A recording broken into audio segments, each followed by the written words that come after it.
তো সাধু, আপনার কাছে এখন আরেকটি বিষয় গোপনভাবে জানতে চাই। এটা আমরা দর্শকরা যারা আছে আর আমরা যারা আছি, এটা আমাদের মধ্যেই যেন গোপনভাবে ব্যবহার করতে পারি, সে বিষয়টা আপনার গোপনতভাবেই বলবেন। আমরা মুরব্বী এবং কি আমাদের দাদা নানাদের কাছে শুনেছি যে এমন একটি বৃক্ষ নাকি আছে, সেটা কোমরে যদি বেঁধে কোনো ব্যক্তি যদি ওরকমভাবে স্ত্রীর সাথে খেলাধুলা করতে যায়, ও দীর্ঘ সময় নাকি খেলার মাঠে টিকা থাকা সম্ভব হয়, ওটা যদি কোমরে বেঁধে নেয়। তা আসলে আমরা জানি যে বৃক্ষের অনেক গুণ ক্ষমতা রয়েছে, বৃক্ষের ক্ষমতার কোনো বিকল্প নাই, আমরা যতদূর জানি আর কি। তো সে বিষয়ে আজকে আপনার কাছে জানতে চাই, এরকম বৃক্ষ আপনি আমাদেরকে ইশারা ইঙ্গিত দিবেন, দেখাবেন, আমরা যেন বুঝতে পারি, যাতে আমাদের ওই যে হর্স খায়, হর্স না খাইতে হয়, এই যে ট্যাবলেটগুলো কিনা খায়, লাল বড়িগুলো, এটা খাওয়া তো মানবদের জন্য অনেক ক্ষতিকর।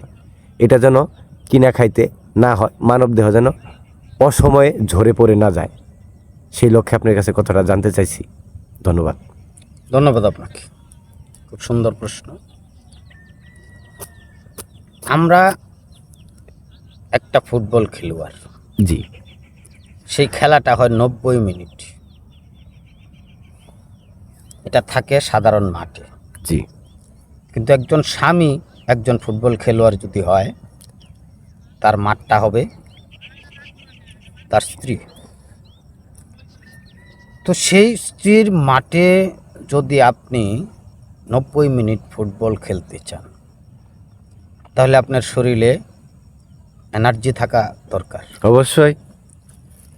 দেখেন, আপনার মানব ভাণ্ডে 52টা বাতাস রয়েছে।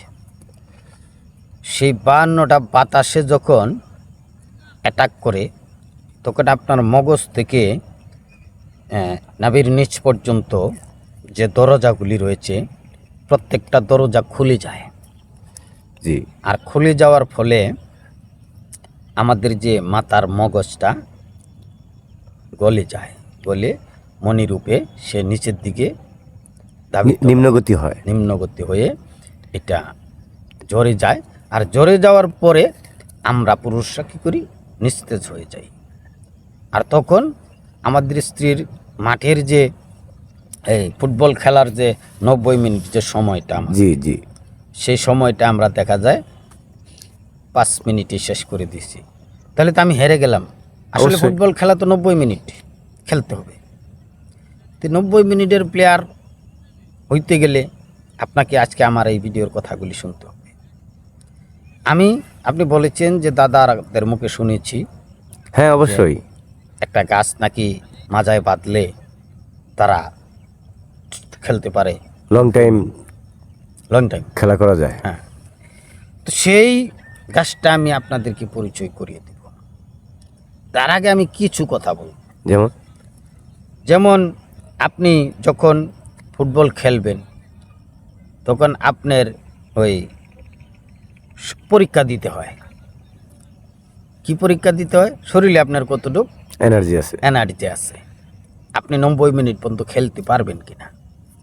তো সেই যদি আপনি পরীক্ষা দিতে গেলে যদি আপনার ওই পরীক্ষায় আপনি ফেল করেন, তাহলে দেখা যায় এই আপনাকে খেলায় নেয় না। তাহলে আপনার ফিটনেসটা ধরে রাখতে হইলে আপনাকে পুষ্টিকর খাবারের প্রয়োজন আছে।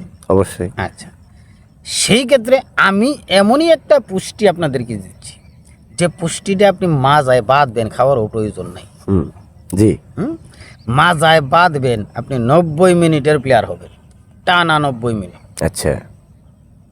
তবে মাঝখানে দেখবেন ফুটবল খেলার মধ্যে মাঝখানে বিরতি দেয় না? জি, বিরতি দেয় একটু পানি টানি খাওয়ার জন্য, বিরতি দেয়।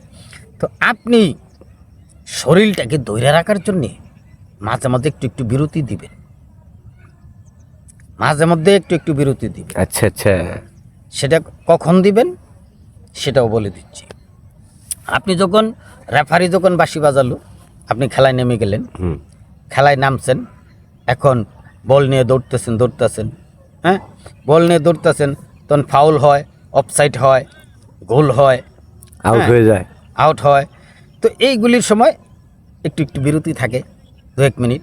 তো আপনি যখন দেখতাছেন যে বলটা এখন ফাউল হয়ে যেতে পারে, হ্যাঁ, কিন্তু মাঠের বাইরে চলে যেতে পারে। মাঠের বাইরে চলে যেতে পারে, হুম। তখন আপনি কি করবেন, একটু রেস্ট নেবেন যাতে বলটা মাঠের বাইরে না যায়। এখন দেখা যায় যে আপনি মনে করতেছেন এখন তো অফসাইড হয়ে যাবে, জি জি। তো অফসাইড হয়ে যাইতেছে এরকম একটা ভাব আসলে আপনি একটু বিরতি নেবেন, একটু বিরতি নিয়ে আবার ফুটবল খেলতে থাকবেন। এরকম খেলতে থাকবেন, খেলতে খেলতে যখন দেখা গেল যে না এখন তো আমি এই একটা ফাউল করে ফেলতেছি, তখন আপনি আর একটু বিরতি নেবেন। এইভাবে আপনি 90 মিনিট খেলা চালিয়ে যাবেন। আর 90 মিনিট খেলা চালানোর জন্যে আমি আপনাকে মাজায় বাঁধার একটা শক্তি দিয়ে দিচ্ছি, আর সেই শক্তিটাই আপনার 90 মিনিট খেলা করাবে ইনশাল্লাহ। তো যাই হোক 90 মিনিট পর্যন্ত আপনি পারবেন ইনশাল্লাহ। হ্যাঁ, সেটা আসেন আমরা গাছটার নাম জেনে নিই। আরেকটা বিষয় এখানে আমার একটু খটকা লাগিয়ে গেল গা। বলবেন দয়া করে। এই যে বৃক্ষ কোমরে বাঁধলে, হুম। হ্যাঁ, যে 90 মিনিট খেলা করা যাবে, হুম। এটা আপনিও বললেন, আমি আপনাকে প্রশ্ন করছি এরকমই। এটা দর্শকদের পক্ষ নিয়ে আমি প্রশ্ন করছি। শুধু কি এখানে গাছের ক্ষমতাটাই থাকবে নাকি আর অন্য কোনো কায়দা কৌশল আছে, সেটা যদি আপনি ক্লিয়ার করতেন সেদিক দিয়ে দর্শকটা উপকৃত হতো। কায়দা কৌশল তো অবশ্যই রয়েছে, যেখানে আমি বলেছি যে এই সময়গুলিতে বিরতি নেবেন, হ্যাঁ, আর ওই সময়গুলিতে যখন বিরতি নেবেন তখন কিছু কাজ রয়েছে। না এটা কি সেই বৃক্ষটা কোমরে থাকা অবস্থায় এই কায়দা কৌশলগুলো ব্যবহার করবো, না বৃক্ষ যদি না থাকে?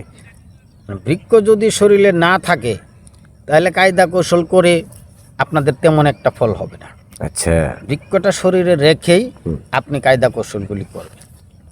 একটা আপনার স্ত্রীর দেহে আপনার ওই মাঠে 14টা পয়েন্ট আছে। জি। এই 14টা পয়েন্ট আপনারা দেখবেন, আর এই 14 পয়েন্ট নিয়ে একটা ভিডিও ওই চ্যানেলে রয়েছে, আপনারা সেই ভিডিওটা দেখে নেবেন, সম্পূর্ণভাবে ক্লিয়ার করে বলা আছে। প্রিয় দর্শক, এই 14টা পয়েন্ট নিয়ে এই ভিডিওর ডিসক্রিপশন বক্সে এই ভিডিওর লিঙ্কটা দেওয়া থাকবে, আপনারা সেখান থেকে দেখে আসবেন। অবশ্যই সেখান থেকে দেখে আসবেন, চ্যানেল মালিক ওখানে দিয়ে দিবে, আপনি ওখান থেকে দেখে নেবেন। তো আসুন আমরা বৃক্ষের নামটা জানব। অবশ্যই। এই বৃক্ষের নাম হলো গুলঞ্চ। চিনেন গুলঞ্চ বৃক্ষ? জি, গুলঞ্চ। গুলঞ্চ এটাকে বলে শ্বেত গুলঞ্চ। গুলঞ্চ দুই প্রকারের আছে। এটা কি প্রাকৃতিক নাম না আয়ুর্বেদিক নাম? এটা আয়ুর্বেদিক নাম জি। এবং প্রাকৃতিক নামও। আচ্ছা। এইটা এরকম মাটি দিয়ে এরকম লতার মতো বেয়ে যায়। লতার মতো বেয়ে বেয়ে যায়, এই আঙ্গুলের মতো মোটা হবে। জি। একটা হচ্ছে সাদা, একটা হচ্ছে কালো। হুম। হ্যাঁ, এটা শ্বেত গুলঞ্চ, যেটা সাদা। জি। এই সাদা গুলঞ্চ গাছটা আপনারা খুঁজবেন, খুঁজে বের করবেন, মুরব্বীদেরকে জিজ্ঞাসা করবেন, অবশ্যই। যে মুরব্বীকে জিজ্ঞাসা করে নেবেন। আমিও ওই গাছের ছবি দিয়ে দিব, চ্যানেল মালিককে দিয়ে দিব, চ্যানেল মালিক আপনাকে দিয়ে দিব। অবশ্যই অবশ্যই। আর মুরব্বীদের কাছে জিজ্ঞাসা করবেন। এই গুলঞ্চ গাছের কিন্তু মানুষ ভিজিয়ে পানিও খায়। জি। এই গাছটা ভিজিয়ে পানি খায়। এই গাছটা ভিজিয়ে পানি খাইলে শরীরে রোগ থাকে না, আচ্ছা। শরীরে এনার্জি আসে, মাট্টামি শক্তি বাড়ে, জি। শরীরের বীর্য বাড়ে। তো সেই গাছটা আপনারা খুঁজে বের করে মাজায় বেঁধে আপনারা 90 মিনিট ফুটবল খেলবেন, এটা আশা করছি। তো ভিউয়ার্স, যে সকল কথা বলেছি আপনারা সেগুলি ফলো করবেন। আর আমার চ্যানেলের যারা নিয়মিত ভিউয়ার্স, সবাইকে আন্তরিকভাবে ধন্যবাদ জানাই। সবাই জ্ঞানী, গুণী, শিক্ষিত। আপনারা আমার জন্য দোয়া করবেন, আল্লাহ যেন আমাকে এই তৌফিক দান করেন, যেন বারবার আপনাদের জন্যে আসতে পারি, আপনাদের সাথে কথা বলে আমার মনের স্বাদ মেটাতে পারি। প্রিয় দর্শক, ভিডিওটি শেষ করার আগে আপনাদেরকে আরেকটা বিষয় বলে নেই। আপনারা যদি কারো কোনো কিছু মন্তব্য থাকে এবং কি জানার বিষয় থাকে, আপনারা কমেন্ট বক্সে খুব সুন্দর ভাষায় লিখে দিবেন। তা আমরা চেষ্টা করব সেই বিষয়টা নিয়ে আপনাদেরকে প্রতিবেদন বানিয়ে দেওয়ার জন্য। ধন্যবাদ। আমি আপনাদের কাছ থেকে বিদায় নিচ্ছি। সাধু। আসসালামু আলাইকুম, সবাই ভালো থাকবেন।